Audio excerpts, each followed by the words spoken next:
Pakiramdam mo ba na ikaw ay tinatawag ng Diyos? Paano ba natin malalaman or masisigurado na talagang tayo ay tinatawag ng Diyos? Yan po yung alamin natin sa video na ito. Alam niyo po mga kapatid, lahat po tayo nanampalataya sa Panginoong Kristo, lahat po tayo tinawag po ng Diyos. Ibig sabihin po niyan, pinili tayo ng Diyos. Pinili niya tayo upang mahalin po yung mga kapwa po natin at mahalin po yung ating Diyos. Sundin po yung kalooban niya. So sa ayaw mo man at sa gusto, ikaw ay tinawag ng Panginoon dahil nanampalataya ka sa Kanya. Pero mga kapatid, may pagkakataon na tatawagin po ng Diyos yung isang specific na tao para po doon sa ministeryo o para po doon sa paglilingkod para sa ating Panginoong Diyos. Kasi po mga kapatid, lahat po tayo may kanya-kanyang calling. Halimbawa po, merong mga tatawagin para magmisyonero, merong mga tatawagin para po mag-preach, meron din po mga tinawag para naman po magturo, o kaya man po anumang po klaseng mga paglilingkod sa Diyos na calling mo. So halimbawa po ako, tinawag po ako ng Diyos para po maging preacher. So yun po yung tawag sa akin, yun po yung calling ng Diyos para sa akin. So iba-iba po tayo ng calling, hindi naman po lahat ay tatawagin ng Diyos para po doon. Alam niyo po mga kapatid, bago pa lang kayo ipanganak, meron na kayong calling. Ibig sabihin nun, meron ng plano yung Diyos para sa inyo. Alam na ng Diyos yung kapasidad mo, alam na ng Diyos kung anong meron ka bago ka pa lang ipanganak. So meron ng nakatadhana sa iyo na gagawin mong ministry para sa Panginoon pagdating ng panahon. So bago yun mangyari sa buhay mo, syempre tatawagin ka ng Panginoon para doon. Ngayon mga kapatid, ang tanong, paano nating malalaman na tayo po ay talagang tinatawag ng Diyos para po doon sa ministry na yon? Kasi po mga kapatid, may mga pagkakataon sa buhay natin na tatanungin natin, totoo ba na tinatawag ako ng Diyos para doon? Minsan nagdadalawang isip pa tayo kung talagang tinatawag tayo ng Diyos para doon sa ministry na yon.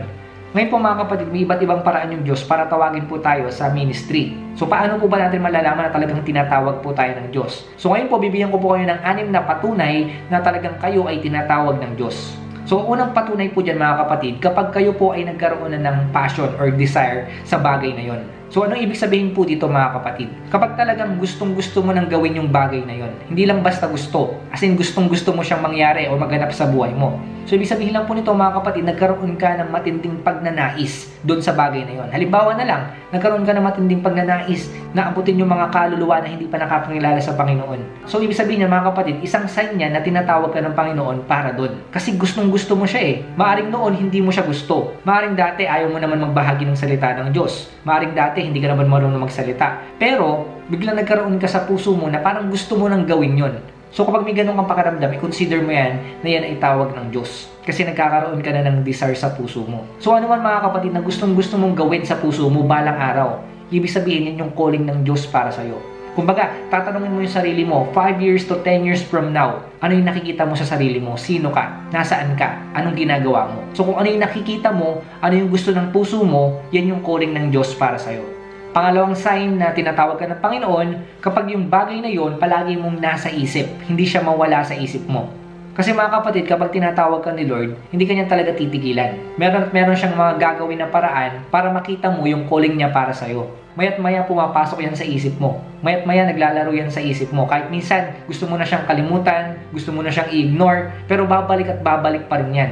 Ganyan kapag may calling ka. Kumbaga kahit takasan mo siya, takbuhan mo siya, hahabulin ka ng calling mo. Hindi siya mawawala sa isip mo. So minsan may pagkakataon na kapag tatawagin ka ni Lord, minsan mapapaginipan mo pa yan. Kasi nga, hindi mawala sa isip mo eh. Kasi minuminuto, oras-oras, araw-araw, ipapaalala sa'yo ni Lord na tinatawag ka niya para dyan. So hindi ka patatahimigin ni Lord kapag talagang tinatawag ka niya. Kasi tinatawag ka niya eh. Hindi ka pwedeng tawagin ni Lord na wala kang naririnig o wala kang nararamdaman. Meron kapatid. So kung tinatakbuhan mo yung tawag ni Lord para sa'yo, tandaan mo, meron pa rin gagawin si Lord na paraan para ma-receive mo yung calling mo. Kasi ang gusto ni Lord, marinig mo yung tawag niya sa'yo. So kapatid, ano ngayon yung palagi mong nasa isip? Ano ngayon yung naglalaro sa isip mo? Yan yung tawag ni Lord para sa'yo. Pangatlo mga kapatid, sa pamamagitan mismo ng ating Diyos. Pwedeng marinig mo mismo yung tinig niya or maramdaman mo yung tawag niya sa'yo. Maaring nung panahon ng Bible, tinatawag niya yung kanyang mga lingkod sa pamamagitan mismo ng boses niya. Halimbawa na lang kay Apostol Pablo, tinawag siya mismo ng ating Panginoong Kristo, narinig niya yung boses niya. So ngayon mga kapatid, posible pa rin na mangyari yon na pwede kang tawagin ni Lord sa pamamagitan mismo ng boses niya. Pero hindi na nga lang po siya katulad ng sa Bible na palaging may ganung pagkakataon. Pero pwede pa rin po, posible pa rin po na tawagin yung isang tao sa pamamagitan mismo ng boses ng ating Panginoong Kristo. At hindi lang po sa boses niya, pwede maramdaman mo rin mismo yung presensya niya na tinatawag ka niya sa pamamagitan ng banal na espiritu. So ano ibig sabihin nito mga kapatid? Halimbawa na lang, habang nagbabasa ka ng Bible, pwedeng ma-confirm yung calling mo sa pamamagitan nun. Kikilos yung banal na spirito habang nagbabasa ka ng Bible. O kaya man po habang nananalangin po kayo. Pwede mong ma-confirm o malaman mo na tinatawag ka ng Diyos habang nananalangin ka. Kasi po pwede pong kumilos yung banal na spirito habang ginagawa po natin yung mga bagay na yon. Kahit nga po sa pagsamba lamang po natin sa Kanya, pwede po nating malaman at maramdaman na tayo ay tinatawag ng Diyos. Siyempre mga kapatid, basta maging open lang po tayo. Nang sa ganun po, marinig po natin yung tawag ng Diyos sa atin. May pagkakataon na i-convict tayo ng banal na spirito na parang meron tayong maririnig na bulong o mararamdaman tayo na tinatawag tayo ni Lord para sa bagay na yon. So kumikilos po yung banal na spirito po sa ating mga buhay. So maging aware po tayo dyan po sa kilos ng banal na spirito. Kasi pwede po nating ma-receive, pwede po natin ma-confirm yung calling po natin sa pamamagitan po ng kilos ng banal na spirito.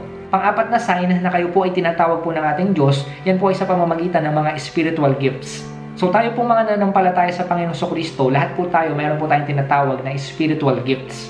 May mga kanya-kanya po tayong talento na binigay sa atin yung Panginoon. Maring iba po sa inyo, hindi pa po na-discover yan. Madidiscover nyo pa lamang po pagdating po ng panahon. Pero mga kapatid, ang maganda po, i-discover na po natin ngayon hanggat maaga kung ano po yung spiritual gifts sa atin ng Panginoong Diyos.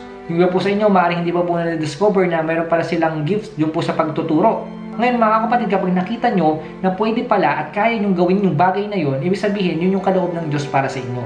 Yung iba naman sa inyo, baka maaaring meron pong gift of prophecy. Nakakapag-prophesy po sila, nakikita po nila or nabivision po nila yung mga mangyayari pagdating po ng panahon. So pwede po yan yung calling ng Lord para sa inyo. Pwedeng prophet o kaya man po magbahagi ng salita ng Diyos, mga maging evangelist po kayo. At marami po pong mga spiritual gifts po na binigay sa atin yung Panginoon na pwede natin gamitin para po sa paglilingkod sa Kanya. At yung mga spiritual gifts po na yan na meron tayo, yan po yung tawag ni Lord para po sa atin. Yan po yung calling niya. Kasi po mga kapatid, kaya tayo binigyan ng Diyos ng gift na ganyan o yung kaloob na ganyang spiritual, kasi po gagamitin tayo ni Lord para dyan. Ngayon kung nakita mo at na-discover mo sa sarili mo na meron kang ganyang kaloob na spiritual, yan yung calling ni Lord para sa'yo. Yan yung plano ni Lord para sa'yo. Hanapin mo yan. So ipag-pray mo kapatid na ma-discover mo pa yung mga spiritual gifts na nasa'yo. Nang sa ganun magamit mo yan para sa Panginoon. Panglimang sign po na ikaw ay tinatawag ng Diyos, yan ay sa pamamagitan ng mga taong nakapaligid sa'yo. So dito po mga kapatid, pwedeng gamitin ni Lord yung mga taong nasa paligid mo para ma-confirm or para malaman mo yung calling ng Lord para sa'yo. So pwedeng yung mga kaibigan mo yan, kapamilya mo, mga ka-churchmate mo, yung disciple mo, yung leader mo, kung sino mang mga nasa paligid mo na malalapit sa'yo. So pwedeng gamitin ni Lord yan para ma-discover mo kung anong meron ka, kung anong merong gift na meron ka. Kasi mga kapatid, may mga nakikita na perspective yung mga tao sa paligid mo na hindi mo nakikita. So maaring pwedeng sila yung magsabi sa'yo na ito yung para sa'yo. Bagay ka dito, okay ka dito. Basta mga kapatid, kung ano man po yung mga naririnig nyo sa ibang mga tao na patungkol sa'yo, na sinasabi sa'yo, yun yung calling mo. Yun yung tawag ng Diyos para sa'yo. Ngayon kapatid, outside the ministry, halimbawa may nagsabi sa'yo, magaling ka mag-drawing, pwede ka maging architect. At ang dami nagsasabi sa'yo ng ganun. So yun yung confirmation na yun yung calling mo, na maging architect ka. Kasi may mga tao na nagsasabi sa'yo. So pwedeng gamitin ni Lord yung mga tao na yun para i-confirm yung calling mo. Para sabihin sa'yo na tinatawag ka ni Lord para doon. So kapag may mga naririnig ka ng mga tao na may nagsasabi sa'yo na may potential ka dito, huwag mo lang siyang hayaan. Kapag naririnig mo marami ng tao nagsasabi sa'yo niyan, consider mo yun na yun yung tawag ni Lord para sa'yo. At panghuli po at pang-anim na sign na ikaw ay tinatawag ng Panginoon kapag kaya mo nang bitawan yung lahat para sa Panginoon Diyos. Kumbaga handa mong isurrender yung lahat para sa paglilingkod sa Panginoon. Meron ka ng ganun sa puso mo. Kapatid kasi kapag tinatawag tayo ni Lord, dapat meron tayong mga bitawan. Kailangan meron tayong iwanan para sumunod sa Kanya. Ganun naman po sa paglilingkod sa Panginoon eh. Kung trabaho yan, kung tinatawag ka ni Lord para mag full time, iwanan mo yung trabaho na yan. O minsan kahit tao pa yan, kung yan ay nakakasagabal sa buhay mo, iiwanan mo yan para sa paglilingkod mo sa Panginoon. At anumang mga nakasanayan mo, mga kasalanan mo, iiwanan mo yan para maglingkod sa Panginoon. So yun po mga kapatid, kapag meron ka ng desire na ganun, kapag meron ka ng pakiramdam na ganun sa puso mo, ibig sabihin tinatawag ka ni Lord para sa bagay na yun. So kung handa kang bitawan, handa kang sacrifice ng lahat para sa bagay na yun, ibig sabihin tinatawag ka ni Lord para doon. Tulad ni Peter at ibang mga alagad ng Panginoon sa Kristo, iniwan nila yung kanilang mga trabaho para sumunod sa Panginoon sa Kristo. Kasi yun yung tawag nila. Tinawag sila ng Panginoon. So kung ikaw, kung nandiyan ka sa point na handa mong iwan ang lahat para sumunod sa Panginoon sa Kristo, ibig sabihin may tawag ka, may calling ka. At higit sa lahat, kung handa kang mamatay para sa Panginoon sa Kristo, handa mong ibigay yung buhay mo sa Kanya para sa ministry, ibig sabihin yan kapatid, tinatawag ka ni Lord para sa ministry. So yan po mga kapatid yung mga 6 na palatandaan na kayo ay tinatawag ng Panginoong Kristo. Maaaring meron pa po siyang ibang paraan na pwedeng gamitin Pero ito po yung madalas na ginagamit ng Diyos para po sabihin sa inyo na tinatawag kayo ng ating Diyos. At higit sa lahat, para ma-confirm nyo po yung calling nyo. Nasasabi ko rin po yung mga bagay na ito mga kapatid kasi ako po mismo naranasan ko po yung mga palatandaan na yan na ako po ay tinawag ng Diyos para po mag-preach. So ako po mismo personally naranasan ko po yung lahat ng yan. Kaya kapag yung 6 po na yan na tinalakay po natin ngayon, nararanasan nyo po lahat yan, ibig sabihin kapatid, tinatawag ka ni Lord. Ngayon yung iba, maaaring isa lang dito or dalawa, meron silang sign na ganon, kapatid hintayin mo, maaaring nasa proseso ka. Kasi mga kapatid, ako po, bago ko po ma-confirm yung calling ko mula po sa ating Diyos, almost 8 years po. Ganun po katagal. So okay lang po kung nasa proseso po kayo ngayon. Pero panalangin nyo po palagi na i-confirm sa inyo ni Lord yung tawag niya para sa inyo. Nang sa ganun, mas magawa nyo po yung kalooban ni Lord. Tandaan nyo po mga kapatid, ito lang po yung masasabi ko sa inyo.